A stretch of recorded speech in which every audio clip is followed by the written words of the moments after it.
Bismillahirrahmanirrahim. Alhamdulillah, alhamdulillahirabbil alamin. Assalatu wassalamu ala as'arafi anbiya'i wa mursalim wa alaihi wa ashabi amma ba'du.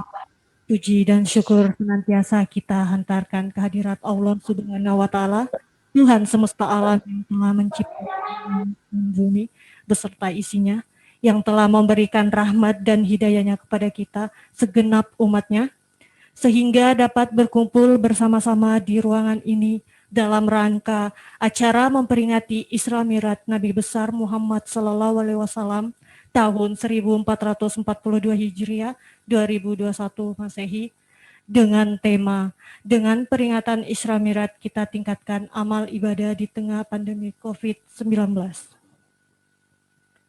Yang terhormat Bupati Nunukan, dalam hal ini diwakili oleh Asisten Pemerintahan dan Kesra,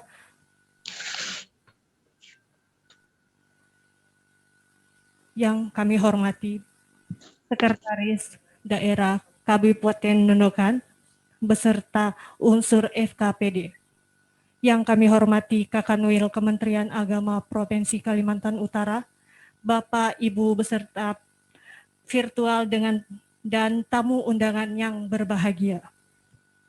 Assalamualaikum warahmatullahi wabarakatuh.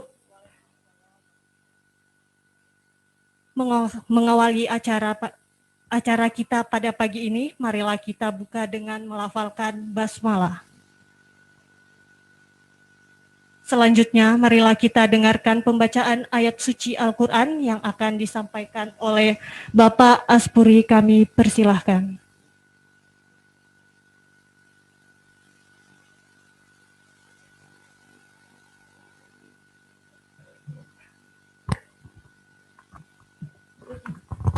Assalamualaikum warahmatullahi wabarakatuh.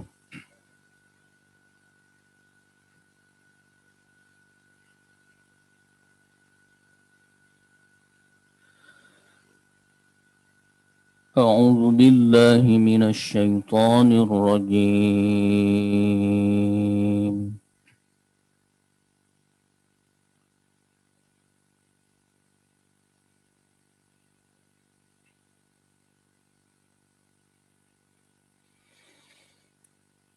Bismillahirrahmanirrahim.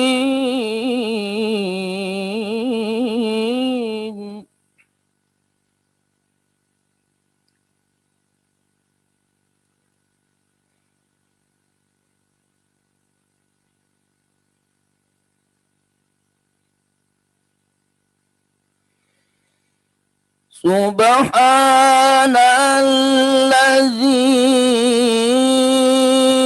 asra bi'abdihi laylan minal masjidil haram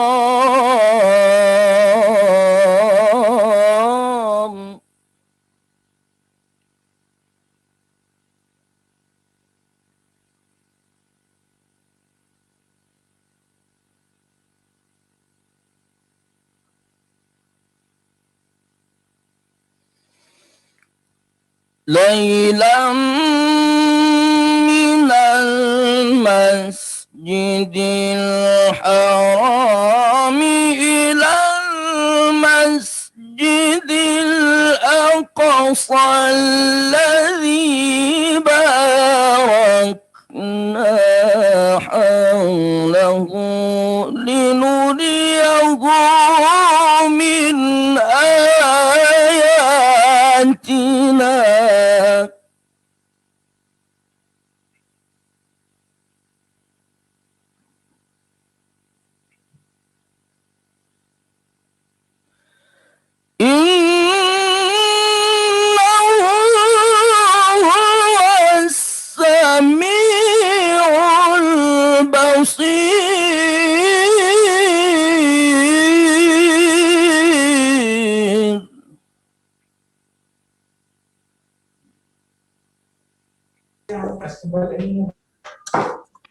Kok suaranya tidak ada ya? Di mana kita cari suara itu? وآتينا Suaranya kok tidak ada muncul. موسى الكتاب وجعلناه هدى لبني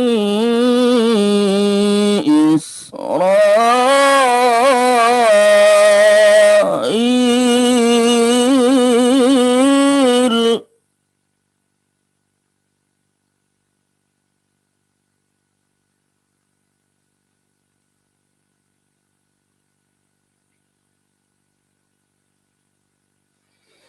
وجعلناه هدى لبني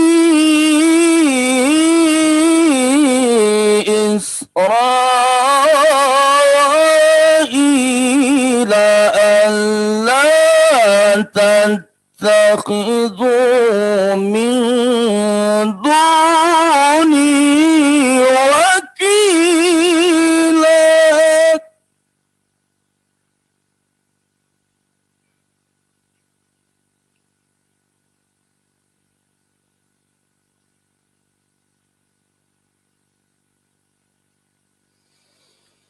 ذرية من حملنا مع نوح إنه كان عبدا شكورا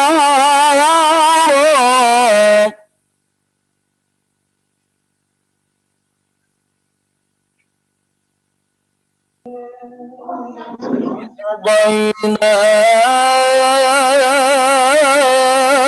إلى بني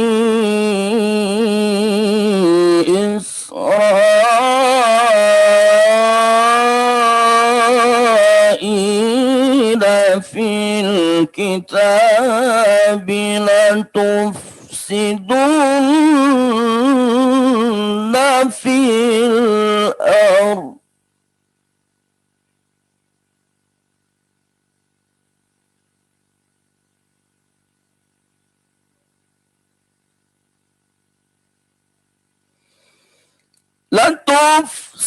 لتفسدن في الأرض مرتين ولتعلن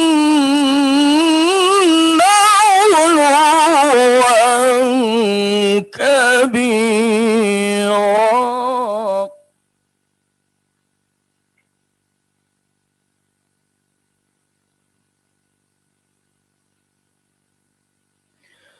فإذا جاء وعد أولاهما بعثنا عليكم عبادا لنا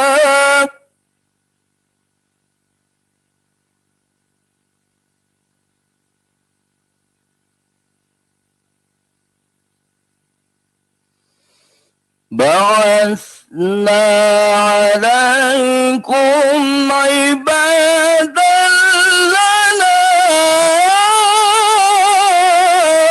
أولي بأس شديد فجاسوا خلال الديار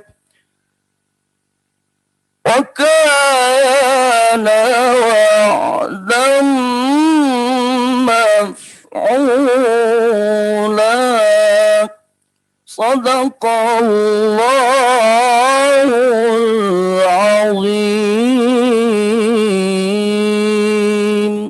السلام عليكم ورحمة الله وبركاته.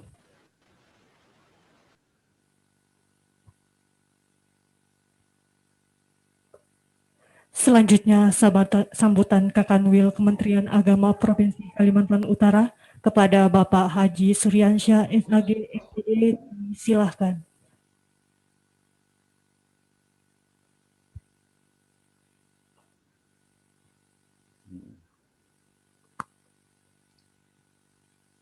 Assalamualaikum warahmatullahi wabarakatuh.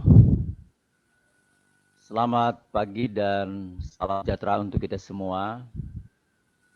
Om Swastiastu, Namo Buddhaya, salam kebajikan. Bismillahirrahmanirrahim. Alhamdulillahirabbil alamin. Salatu wassalamu ala asyrafil mursalin wa ala alihi wa sahbihi amma ba'd. Yang saya hormati, yang kita banggakan Bupati Nunukan atau yang mewakili beliau, yang saya hormati Bapak Sekretaris Daerah Kabupaten Nunukan, yang saya hormati anggota Forum Koordinasi Pimpinan Daerah, Kepala Kantor Kementerian Agama Kabupaten Nunukan, para Kepala KUA, para penyuluh agama. Tentu yang kita muliakan adalah Al-Mukarram Al-Ustadz Said Abdul Rahman Al-Idrus dari Tanjung Selor, yang alhamdulillah sudah berada di Nunukan untuk menjadi penceramah pada kegiatan peringatan Isra Mi'raj ini. Para jamaah sekalian yang dirahmati oleh Allah Subhanahu wa taala, Tuhan yang Maha Kuasa. Pertama sekali marilah kita bersyukur kepada Allah Tuhan yang Maha Kuasa atas segala rahmat dan nikmat yang telah dianugerahkan kepada kita, baik yang sempat terfikirkan dengan kesadaran yang terhunjam di dalam hati nurani dan pikiran kita, maupun nikmat-nikmat yang Allah tidak beritahu, yang sebenarnya sedang kita nikmati dari lahir sampai kita nanti meninggal dunia. Salawat dan salam tidak lupa dicurah kepada junjungan alam Nabi kita Muhammad sallallahu alaihi wasallam. Mudah-mudahan kita mendapatkan syafaat yaumil mahsyar nantinya. Amin Allahumma amin. Pak Bupati, para anggota Forum Koordinasi Pimpinan Daerah dan para pejabat yang hadir yang saya hormati, yang berbahagia. Pertama tentu selaku Kepala Kantor Wilayah Kementerian Agama Provinsi Kalimantan Utara, saya menyambut baik dan memberikan apresiasi dan atensi yang tinggi terkait diadakannya peringatan Isra Mi'raj Nabi Muhammad SAW 1442 Hijriah ini. Karena ini bagian dari misi Kementerian Agama, yaitu misi kesolehan. Di samping tentu misi-misi yang lain. Dengan misi kesolehan ini kita berharap ada kesolehan individual dan kesolehan sosial yang bisa terinternalisasi dalam diri kita sebagai umat, sebagai warga bangsa. Karena kita melihat akhir-akhir ini tingkat kesolehan kita baik secara sosial maupun individual itu memang perlu ditingkatkan, apalagi kita berhadapan dengan satu ujian di mana Allah Tuhan menurunkan makhluknya yang bernama COVID-19.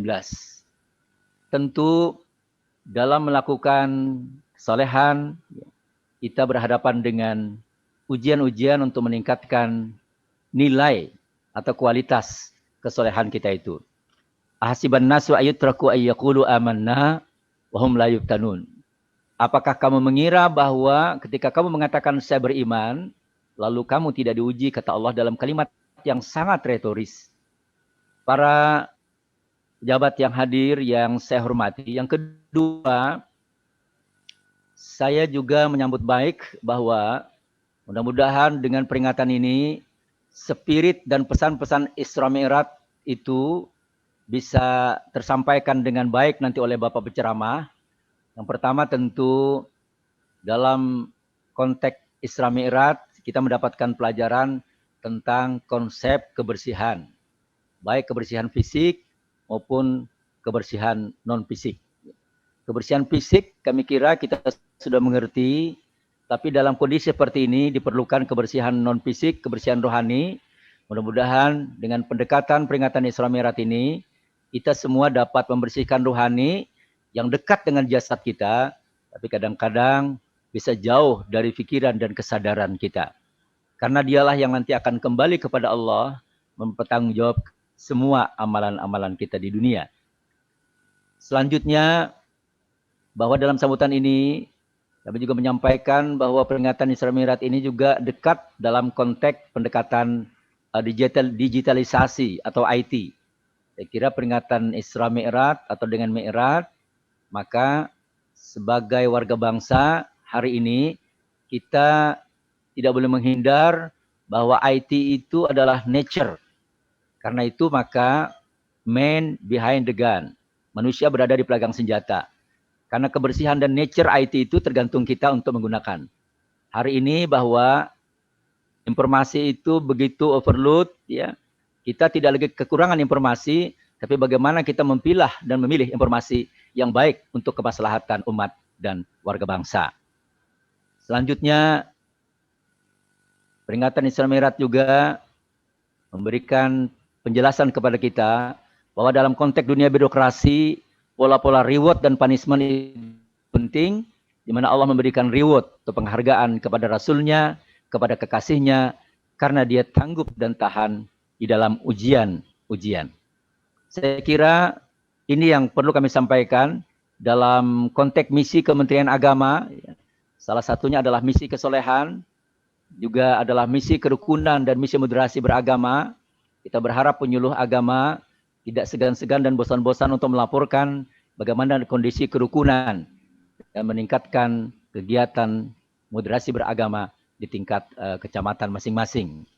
Dengan warga bangsa yang moderat, ya, cara berpikirnya, cara bertindaknya, perilakunya moderat, maka kita berharap tidak ada masalah yang tidak dapat kita selesaikan. Dengan rukun, kita bisa menjaga stabilitas daerah, dan itu artinya kita menjaga stabilitas nasional. Para hadirin yang saya hormati, selanjutnya juga yang penting adalah misi pelayanan keagamaan. Saya berharap bahwa khususnya Kementerian Agama di Nunukan untuk melakukan peningkatan terkait dengan bagaimana meningkatkan kualitas pelayanan keagamaan di masyarakat. Ada hal-hal yang saya kira setiap tahun kita perlu meningkatkan. Jangan sampai perlakuan pelayanan kita kepada masyarakat semakin hari semakin meredup dan tidak ada kreativitas di dalamnya. Kreativitas dan inovasi itu menjadi penting. Kita perlu mengadopsi dan mengadaptasi hal-hal yang baik di negeri orang. Kita perlu banyak belajar, bekerja sambil belajar. Yang tidak kalah penting juga adalah misi produktivitas dan daya saing pendidikan. Supaya anak-anak kita yang belajar begitu banyak lulusan setiap tahun, ya, tidak semuanya semuanya bisa berdaya saing. Kita bangga ada anak sanawiyah kita yang bisa juara 3 internasional di Tarakan, dan tentu akan kita berikan reward. Saya kira reward dan punishment ini menjadi penting ketika didudukkan pada tempat yang sangat proporsional. Saya kira ini yang dapat kami sampaikan. Terima kasih kepada Al-Mukarram, Al-Ustadz Said Abdul Rahman Ali Durus, dan terima kasih kepada pemerintah daerah Kabupaten Nunukan, ya, beserta seluruh jajarannya. Terima kasih kepada kawan-kawan di Kementerian Agama dan para penyuluh agama dan kepala KUA yang hadir. Mudah-mudahan peringatan Isra Mi'raj ini menjadikan kita lebih memahami dan memaknai lagi bagaimana spirit sholat itu sehingga menjadi jati diri kita. Bagaimana martabat dan kedudukan sholat itu dalam diri kita, baik sebagai individu maupun sebagai sosial. Kami kira kajian tentang sholat tidak pernah habis-habisnya, dan mudah-mudahan dalam kegiatan kali ini nanti akan bisa disampaikan oleh Pak Kiai. Saya kira ini, terima kasih. Mohon maaf kalau ada kata-kata kami yang tidak berkenan. Akhirul kalam. Wabillahi taufiq wal hidayah. Waridha wal inayah. Assalamualaikum warahmatullahi wabarakatuh.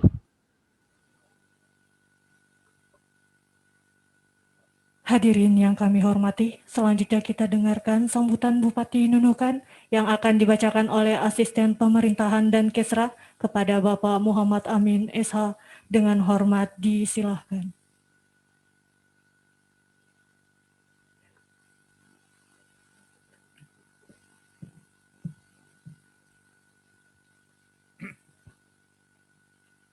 Sebelum saya membacakan sambutan Ibu Bupati pada acara kita hari ini, terlebih dahulu saya menyampaikan permohonan maaf Ibu Bupati karena pada saat yang bersamaan Ibu Bupati tidak bisa hadir karena sesuatu dan lain hal, sehingga memerintahkan kepada kami untuk membacakan sambutan beliau pada hari ini.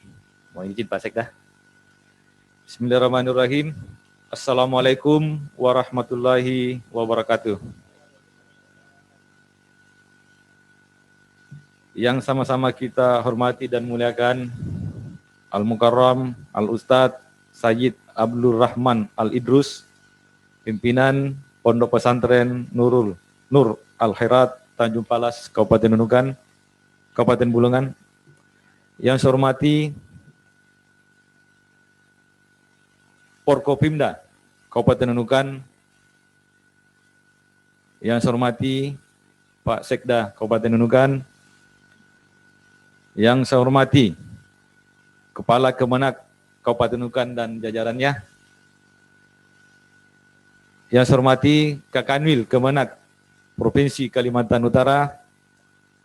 Yang saya hormati para asisten, staf ahli, para kepala dinas, kepala badan, kepala bagian, camat di seluruh Kabupaten Nunukan. Yang saya hormati para pejabat pimpinan instansi vertikal di Kabupaten Nunukan. Yang saya hormati Ketua Majelis Ulama Kabupaten Nunukan, pimpinan Basnas, Ketua FKUB, pimpinan Basnas Berau, tokoh masyarakat, tokoh agama, alim ulama, para imam masjid, hadirin wal hadirat yang mengikuti kegiatan ini secara virtual. Sebagai umat yang beriman dan bertakwa, marilah kita tiada henti-hentinya memanjatkan puji dan syukur kepada Allah Subhanahu wa taala karena atas nikmat dan karunia-Nya sehingga kita dapat mengikuti peringatan Isra Mi'raj Nabi besar Muhammad sallallahu alaihi wasallam tahun 1942 Hijriah atau bertepatan dengan tahun 2021 Masehi di lingkungan pemerintah daerah Kabupaten Nunukan. Selanjutnya, salawat dan salam marilah kita aturkan kepada junjungan kita Nabi besar Nabi Muhammad sallallahu alaihi wasallam, juga kepada keluarga, para sahabat dan seluruh umat beliau karena atas perjuangan beliau dalam menegakkan agama Islam sebagai agama rahmatan lil alamin. Hadirin yang berbahagia, peringatan Isra Mi'raj Nabi Muhammad sallallahu alaihi wasallam tahun 1442 Hijriah ini tentunya kita semua yang hadir sudah rutin melaksanakannya setiap tahun, yaitu saat memasuki bulan Rajab.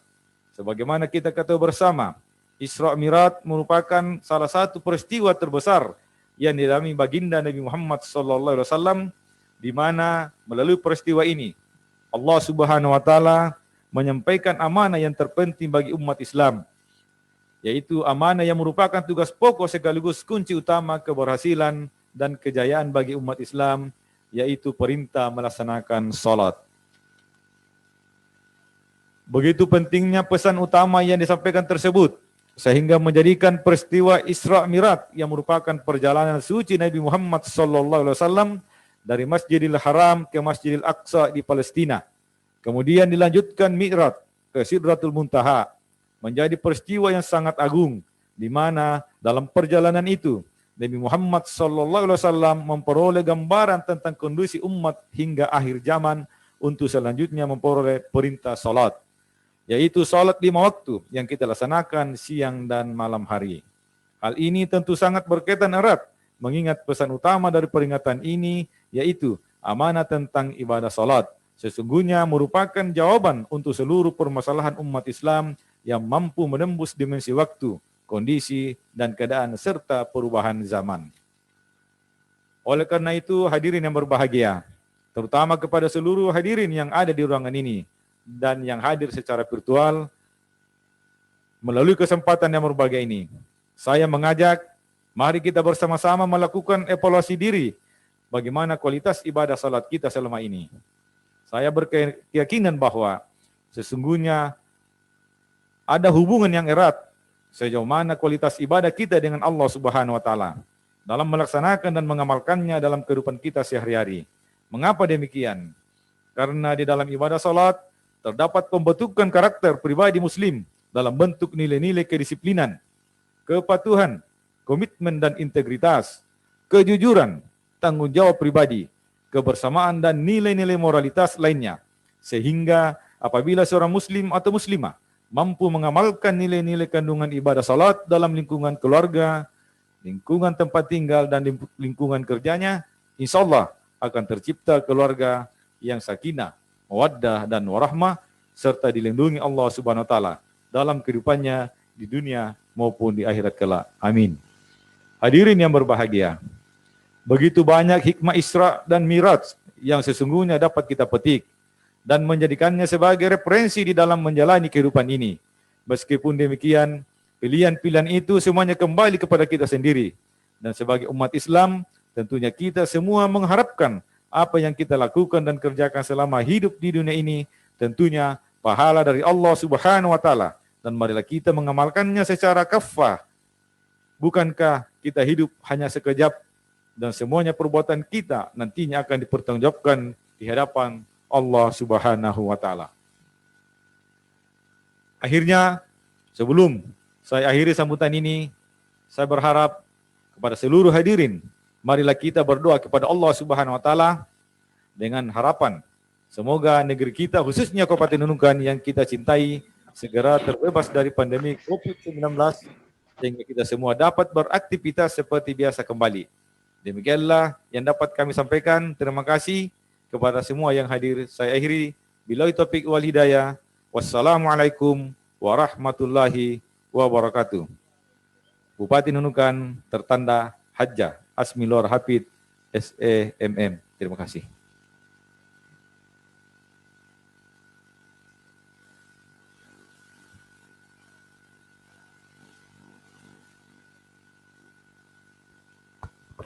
Selanjutnya penandatanganan MOU yang pertama. Kemenag Kabupaten Nunukan dan RRI kami silakan.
Selanjutnya Kemenag Kabupaten Nunukan dan BNN.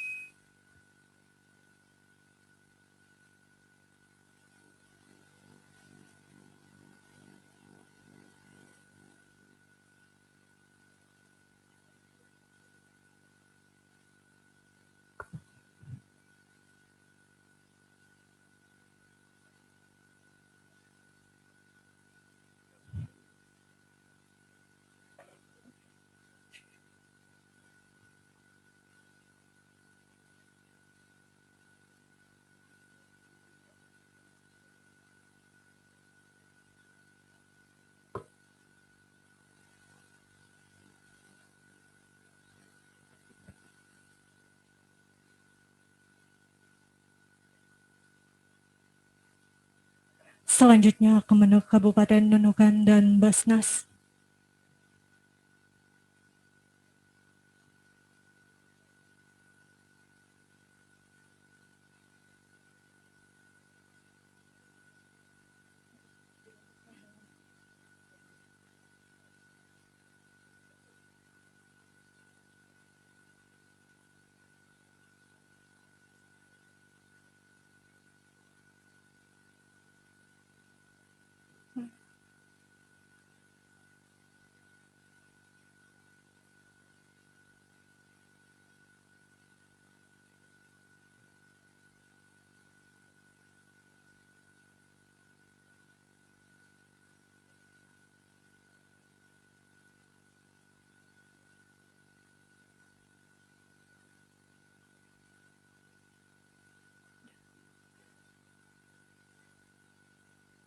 Dilanjutkan dengan penyerahan SK penyuluh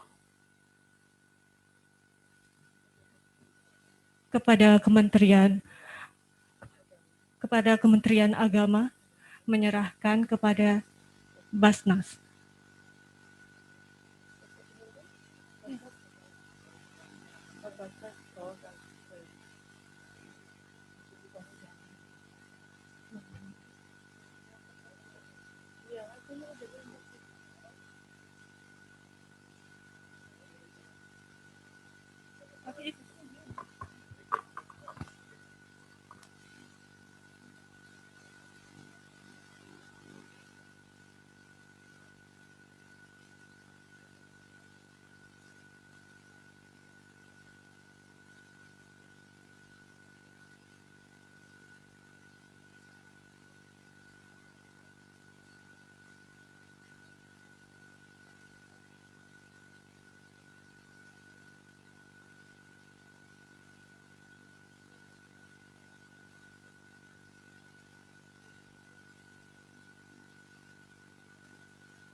Terima kasih, kami silahkan kembali ke tempat. Selanjutnya penyerahan piagam penghargaan kepada Basnas Kabupaten Berau sebagai Basnas Peduli, untuk itu kepada Asisten Pemerintahan dan Kesra, didampingi oleh Ketua Basnas Nunukan, untuk menyerahkan kepada Basnas Kabupaten Berau.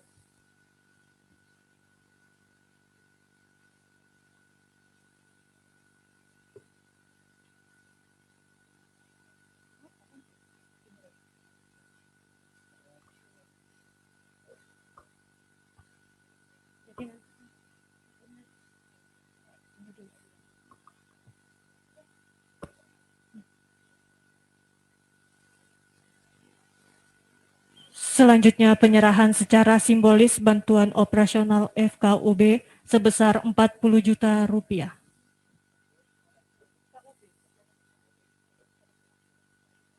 Kepada perwakilan FKUB kami persilahkan.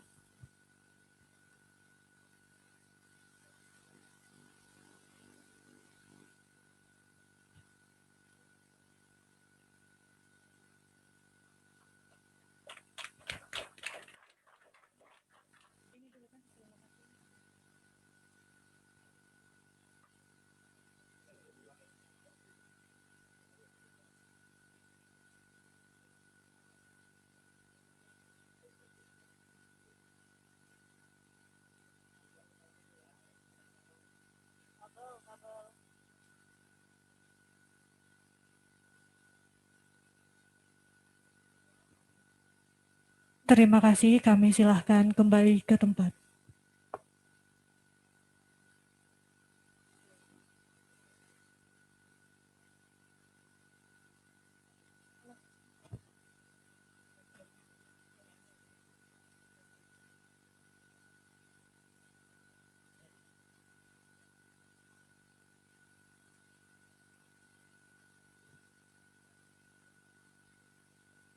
Selanjutnya, ceramah peringatan Isra Mi'raj Nabi besar Muhammad SAW dilanjutkan dengan doa bersama oleh Ustadz Syahid Abdurrahim Al-Idrus selaku pimpinan pengasuh Pondok Pesantren Nur Al-Khairat Tanjung Palas Bulungan, dengan hormat disilahkan.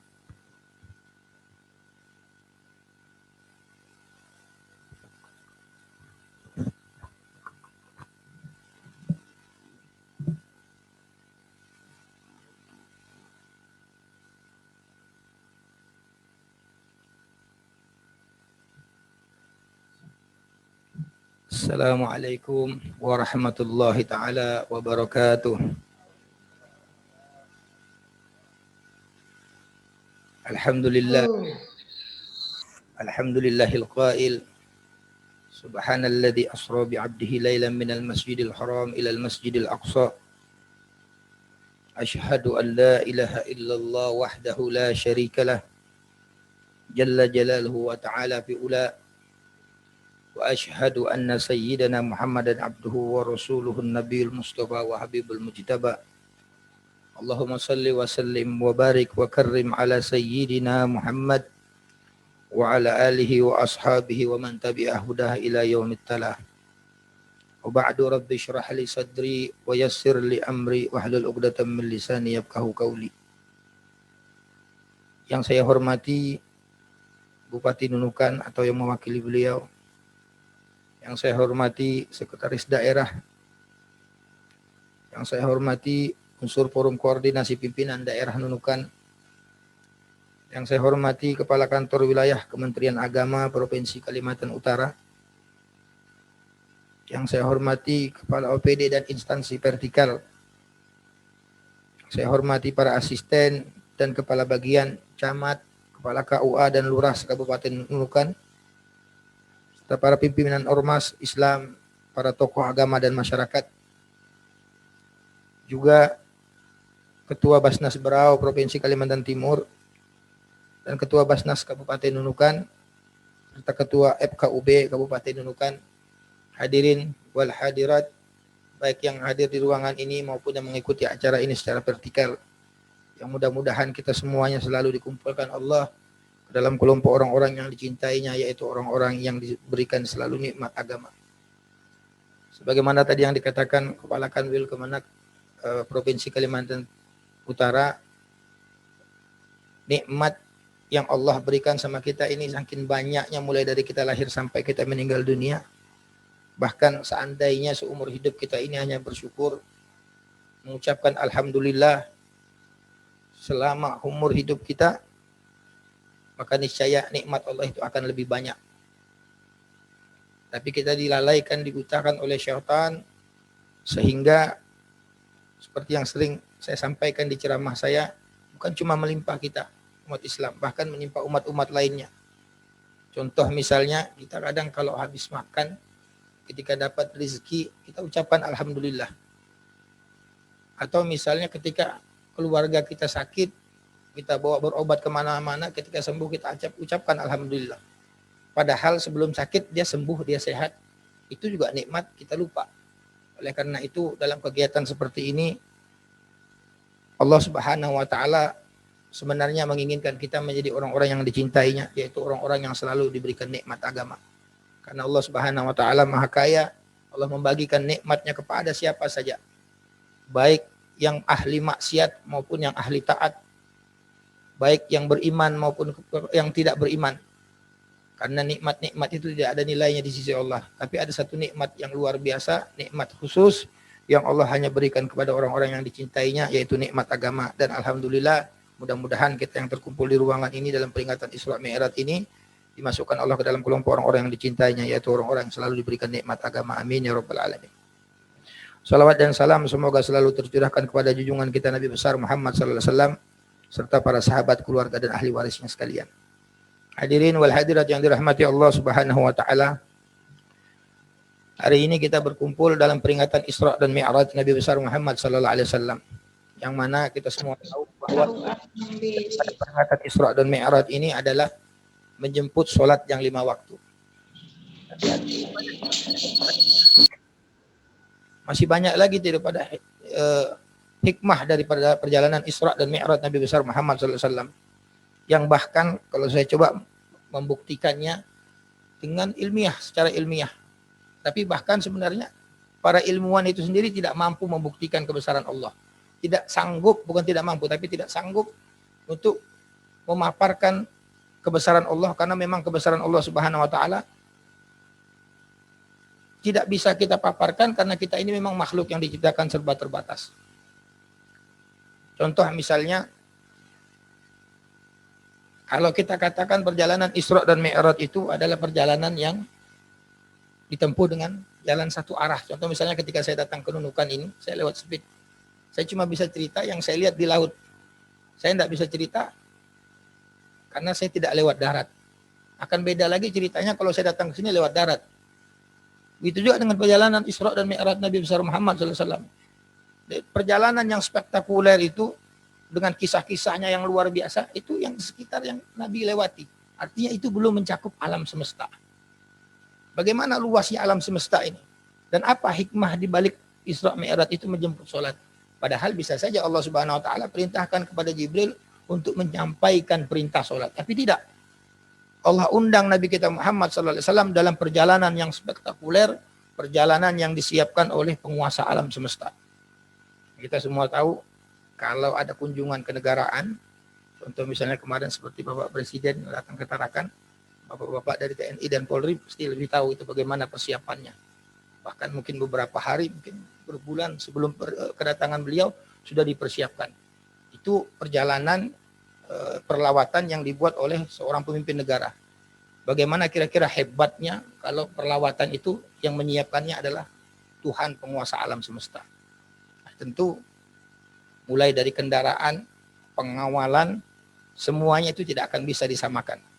Karena memang perjalanan ini bukan keinginan Nabi kita Muhammad SAW, tapi perjalanan ini diadakan, dilakukan, yang mempersiapkannya adalah Allah Subhanahu wa taala. Hadirin wal hadirat yang dirahmati Allah Subhanahu wa taala. Saya coba mengangkat satu hikmah yang kebanyakan kita melupakannya. Memang intinya adalah menjemput perintah sholat. Tapi kenapa perintah sholat itu diadakan dalam peristiwa Isra dan Mi'raj? Di dalam ayat tadi disebutkan, sudah dibacakan oleh qari kita. Alhamdulillahilladzi asra bi 'abdihi lailan minal masjidil haram ilal masjidil aqsa. Alladzi barakna haulahu linuriyahu min ayatina. Ini kalimat yang kadang orang lupakan. Ayat itu bermakna kami perlihatkan sebagian dari tanda-tanda kebesaran kami. Ini membuktikan bahwa perintah sholat ini bersamaan dengan Allah Subhanahu wa taala memperlihatkan tanda-tanda kebesarannya, supaya kita manusia ini sadar bahwa yang memerintahkan ini bukan seorang raja, bukan seorang presiden, tapi penguasa alam semesta. Yang kekuasaannya bahkan daya khayal kita tidak akan mampu menghayalnya. Bapak Ibu sekalian, kita ini diberikan Allah Subhanahu wa taala kelebihan, yaitu daya khayal yang luar biasa. Maksudnya seperti ini. Kalau secara realnya, kita tidak mungkin bisa meletakkan bumi ini di atas tangan kita. Itu tidak mungkin. Tapi dengan khayalan kita itu bisa kita lakukan. Kita khayalkan bumi itu menjadi kecil, mungkin sebesar bola pingpong, kita letakkan di atas tangan. Bisa. Ini kelebihan yang Allah Subhanahu wa taala berikan. Tapi ternyata daya khayal kita yang luar biasa itu masih bisa terbatas. Tidak akan mampu kita menghayal kebesaran Allah Subhanahu wa taala. Saya akan buktikan secara ilmiah. Dulu saya pernah mendengarkan dari guru saya, ada satu hadis Nabi mengatakan bahwa Nabi SAW melihat dengan mata telanjang ada 12 bulan, 12 bintang yang jauh. Waktu itu guru saya katakan, sementara saat ini abad ini teropong bintang yang paling canggih itu cuma bisa melihat 9 bintang yang jauh. 9 bintang besar yang jauh. Saya kira waktu itu bintang yang kita pelajari di sekolah dulu. Mulai dari Pluto, Merkuri, Mars, Venus, Bumi, Neptunus, Uranus, Saturnus, Jupiter. Ini 9 bintang. Waktu itu saya pikir, wah ini tidak mungkin juga kok Bumi masuk di situ. Ternyata bukan itu yang bintang yang dimaksud. Itu yang saya sebut tadi itu sesuai dengan ukuran-ukuran besarnya. Kemudian ternyata matahari itu lebih besar daripada Jupiter. Bumi kita kalau dibandingkan dengan Jupiter, itu seperti kelereng sama bola voli. Dan ternyata Jupiter yang begitu besar dibandingkan dengan matahari, itu seperti bola kasti sama bola voli. Bintang yang 9 yang besar tadi ternyata adalah yang pertama disebut bintang Sirius A. Saya tidak tahu yang menamakan bintang-bintang ini siapa. Yang jelas para ilmuwan. Setelah Sirius A, lebih besar di atasnya lagi ada namanya bintang Pollux. Kemudian di atasnya lagi lebih besar lagi ada bintang namanya Arcturus. Kemudian Aldebaran, Rigel, Pistol Star. Ini semakin besar, semakin besar. MUCV dan yang terakhir yang ke-9 namanya bintangnya Uy-Scuti. Dan subhanallah ternyata bintang Uy-Scuti itu saking besarnya, itu kalau dibandingkan dengan bumi seperti bola basket kemudian kita taruh titik di sebelahnya, titik yang tidak bisa dilihat dengan mata telanjang. Dan menurut ilmuwan, di galaksi kita ini ada sekitar 200 sampai 400 miliar bintang yang sebesar UY Scuti itu. Luasnya UY Scuti itu diameternya, kalau kita naik pesawat jet yang kecepatannya 1000 km per jam, itu membutuhkan 851 tahun baru bisa. Ini Pak, kita belum bicara langit pertama. Ini baru kita bicara di galaksi kita. Dan saya coba googling di internet. Itu setelah galaksi apa lagi ya namanya? Saya cari kumpulan bintang, itu ternyata namanya galaksi.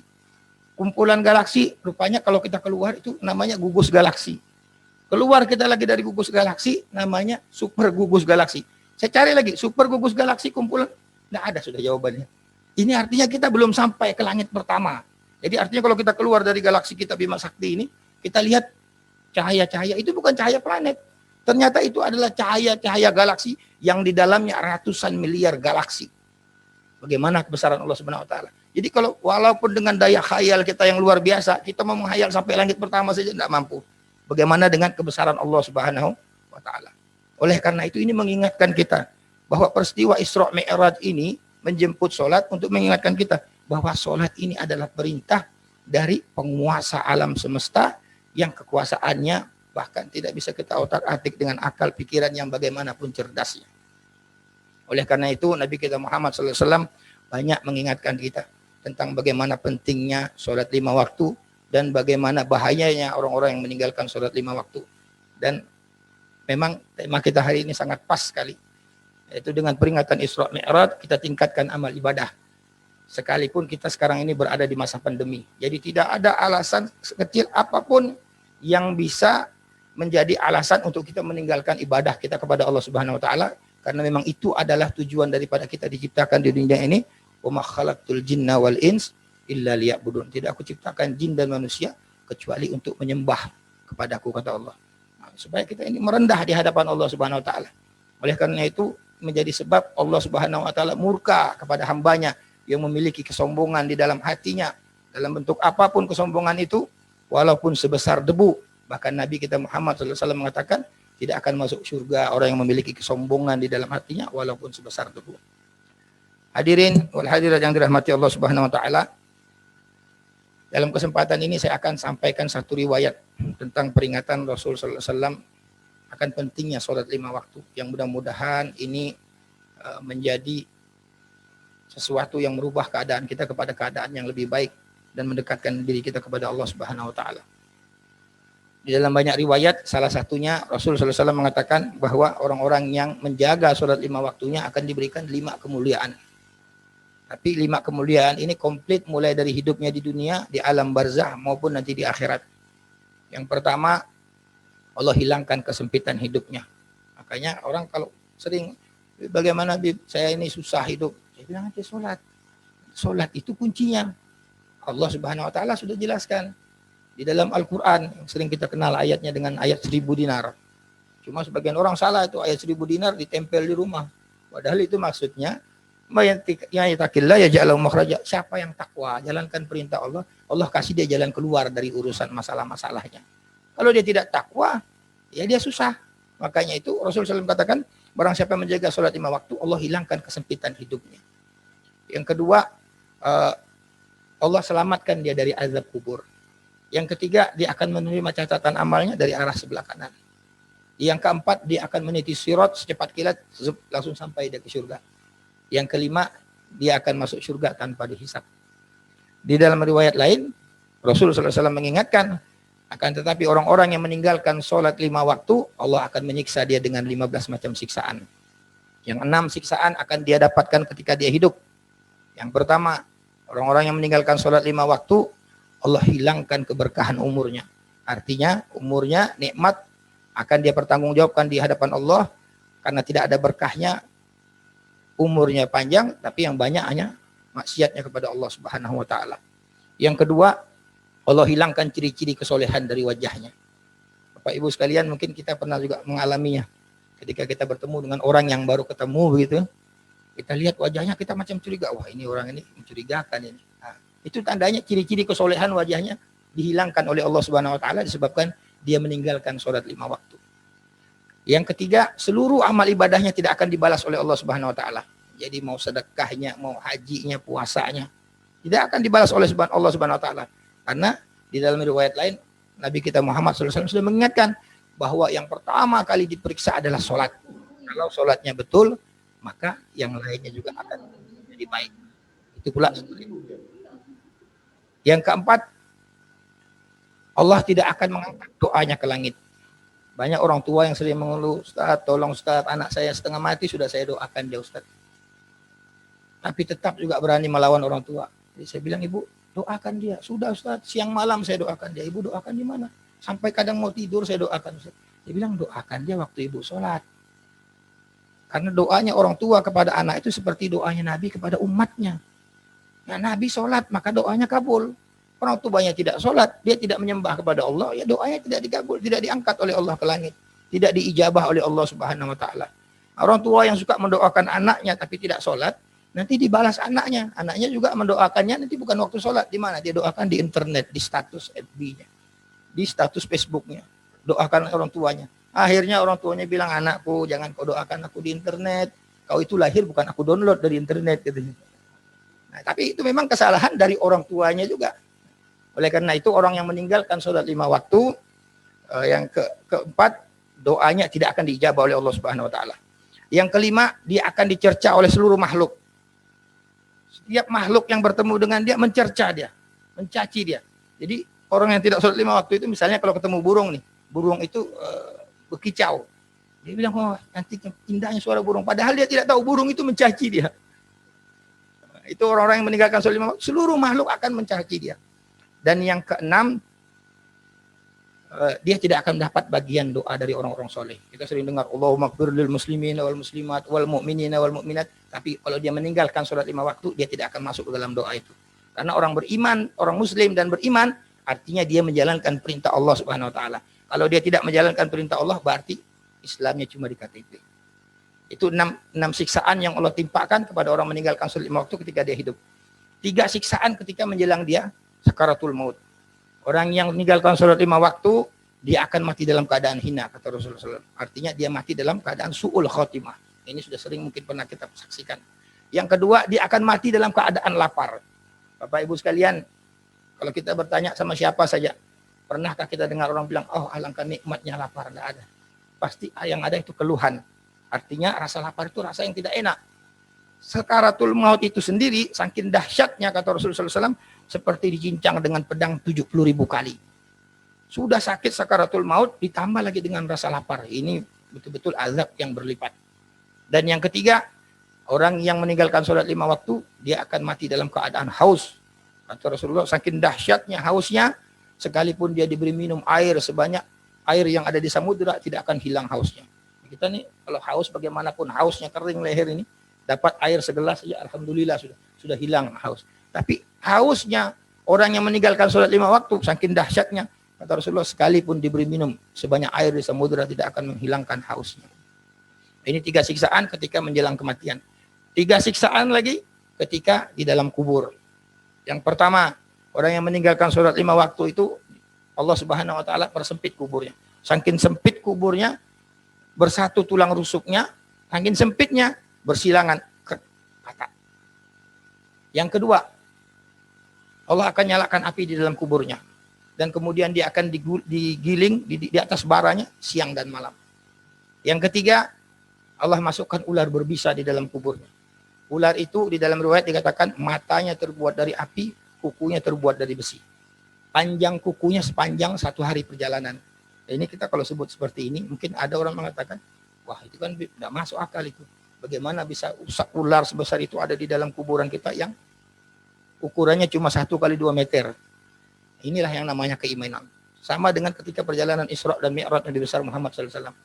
Yang bisa terima itu cuma iman. Akal kita tidak akan bisa terima karena akal kita ini memang diciptakan terbatas oleh Allah Subhanahu wa taala. Begitu juga dengan berita-berita yang gaib seperti itu.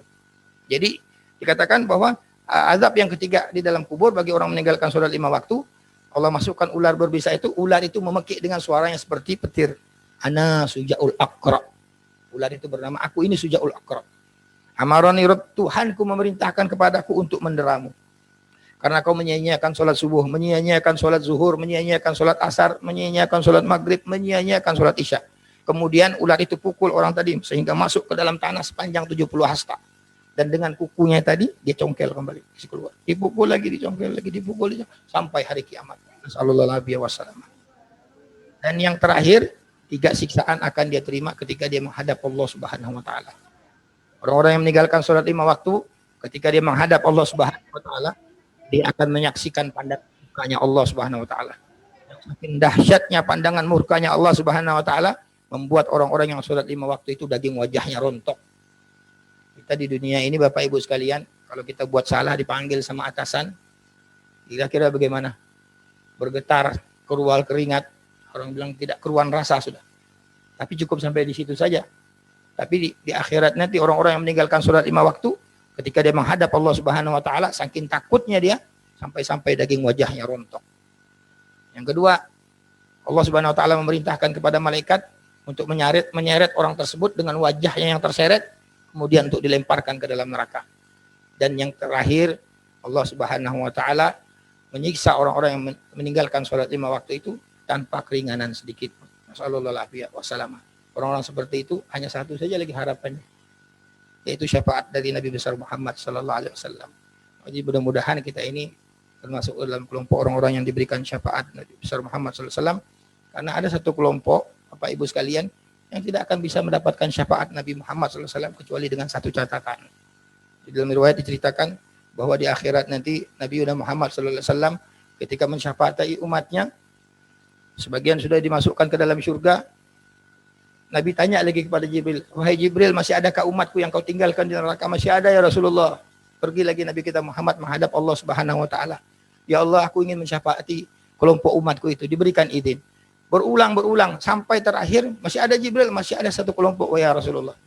Pergi Nabi kita Muhammad sallallahu alaihi wasallam kepada Allah untuk memberikan syafaat. Allah Subhanahu wa taala katakan, tidak. Khusus yang satu ini wahai kekasihku, kau tidak boleh memberikan syafaat kepadanya. Karena kalau aku izinkan kau memberikan syafaat kepadanya, maka aku akan melanggar janjiku. Siapa mereka ya Allah, kata Rasulullah? Mereka adalah anak-anak yang durhaka sama orang tuanya. Aku tidak akan mengizinkan kau memberikan syafaat kecuali orang tua mereka ridho kepada mereka. Ridallah fi ridha walidaini, sakhatullah fi sakhatul walidain. Ridhonya Allah bergantung kepada ridhonya orang tua, dan kemurkaannya Allah bergantung kepada murkanya orang tua. Sehingga pada saat itu dalam riwayat diceritakan Nabi kita Muhammad sallallahu alaihi wasallam pergi ke surga mencari orang tua daripada anak-anak yang masih disiksa di dalam neraka. Rasulullah mengatakan, hal minnukum fulan bin fulan, adakah di antara kalian fulan bin fulan? Ada ya Rasulullah, saya ya Rasulullah. Anakmu sekarang di neraka, aku tidak bisa memberikan syafaat kepadanya karena aku tidak ridho.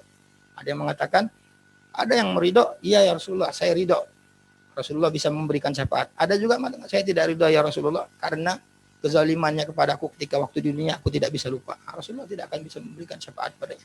Mudah-mudahan Allah Subhanahu wa taala memasukkan kita ini ke dalam kelompok orang-orang yang dicintainya, itu orang-orang yang diberikan selalu nikmat agama, dan mudah-mudahan kita ini selalu dimasukkan ke dalam kelompok umat Sayyidina Muhammad sallallahu alaihi wasallam yang insyaallah akan mendapatkan syafaatnya di hari kemudian kelak. Dan mudah-mudahan Allah Subhanahu wa taala selalu memberikan kita istiqomah, semangat untuk dalam menjalankan perintah Allah Subhanahu wa taala, khususnya sholat 5 waktu, dan mudah-mudahan Allah Subhanahu wa taala menerima semua amal ibadah kita. Wa alamana wa aslafun solihin wa alamana wa rasulillah wa hawil halana ila ahsanil hal wa ziyadatan mahabbah bi syarafil habib Muhammadin sallallahu alaihi wasallam bi khairin wa lutfin wa afiyatin wa ila hadratin nabi Mustafa Muhammadin sallallahu alaihi wa alihi wa sahbihi wasallam. Al-Fatihah. Bismillahirrahmanirrahim. Alhamdulillahirabbil alamin arrahmanir rahim maliki yaumiddin.